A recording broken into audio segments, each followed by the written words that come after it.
Scooby-Doo and the Magical Door in the Forest.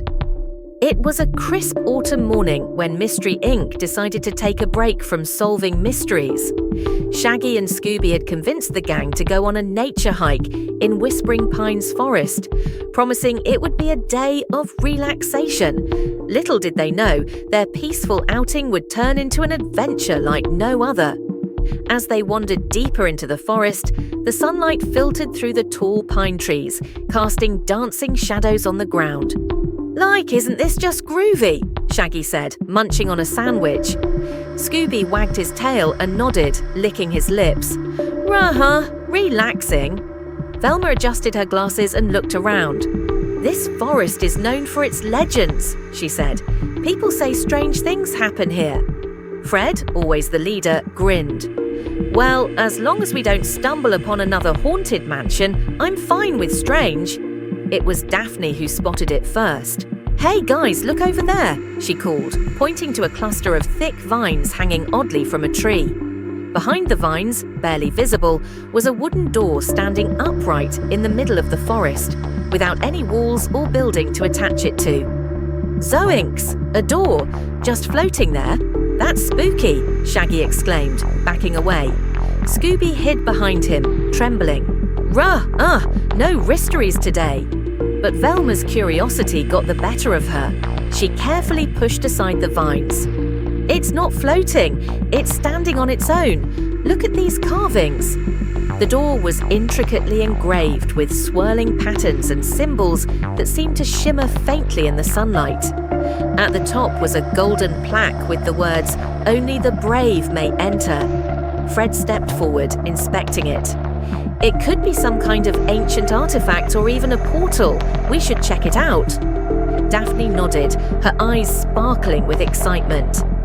Who knows where it could lead? Shaggy and Scooby, however, were not thrilled. "How about we stay here and guard the picnic?" Shaggy suggested nervously.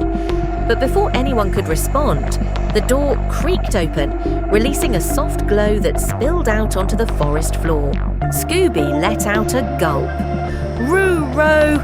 Against their better judgment, the gang stepped through the door, Scooby and Shaggy reluctantly tagging along. On the other side, they found themselves in a magical clearing filled with sparkling waterfalls, glowing flowers, and creatures that looked like a mix between fireflies and fairies. "Jeepers! This place is beautiful," Daphne said in awe. Velma knelt to examine the glowing flowers. "These don't exist in any botany books I've read. We must be in another dimension." Suddenly, a voice echoed through the clearing. "Welcome, travelers. You've discovered the Door of Courage." A small glowing creature appeared, looking like a mix between a fairy and a squirrel. "Your bravery has brought you to a land of wonder, but beware. If you wish to return, you must solve a riddle." Shaggy groaned. "I knew there'd be a catch," Scooby whimpered. "Riddle? I hate riddles." The creature smiled and spoke the riddle. "I am not alive, but I grow. I don't have lungs, but I need air. What am I?" Velma's eyes lit up.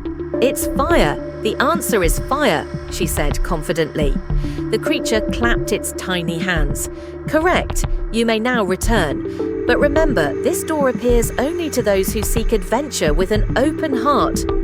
With a final wave, the gang stepped back through the door, finding themselves once again in Whispering Pines Forest. Shaggy collapsed onto the ground. "Next time we're really sticking to sandwiches," Scooby chuckled, wagging his tail. "Rare, but Rit was fun."